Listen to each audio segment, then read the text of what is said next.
దేవుని యొక్క ప్రవక్తలు ఎక్కడున్నారు? I heard about one great William Branham, a man of God.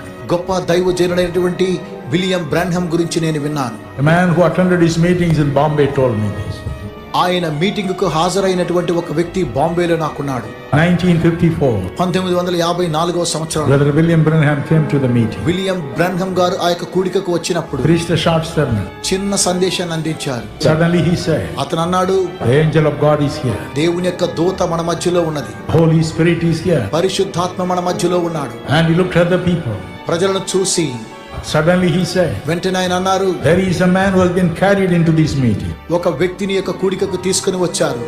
Almost dead. అతడు చనిపోయాడు. But అయితే God is touching him now. ఇప్పుడు దేవుడు అతనిని ముట్టుచూ ఉన్నాడు.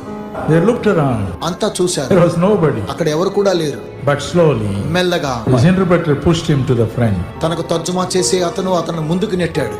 There, near under the platform, they kept a man like that. అలాంటి ఒక వ్యక్తిని ఆ యొక్క ప్లాట్ఫామ్ క్రింద ఉంచినట్లుగా చూస్తూ ఉన్నాం. And William Branham said, William Branham అన్నారు, this is the man. ఈ వ్యక్తే. Immediately he stood up. అతను లేచి నిలబడ్డాడు. He looked at the balcony. ఆ బాల్కనీలో చూశాడు. And Sheila.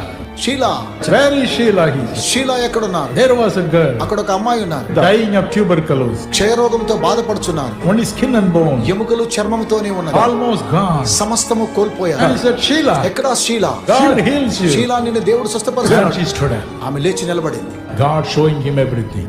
దేవుడు సమస్తాన్ని చూపిస్తూ ఉన్నాడు. We must ask her for such a ministry. ఇలాంటి సేవను కావాలని దేవుని యొద్ద మీరు కోరుకోండి. If you want the gift of prophecy,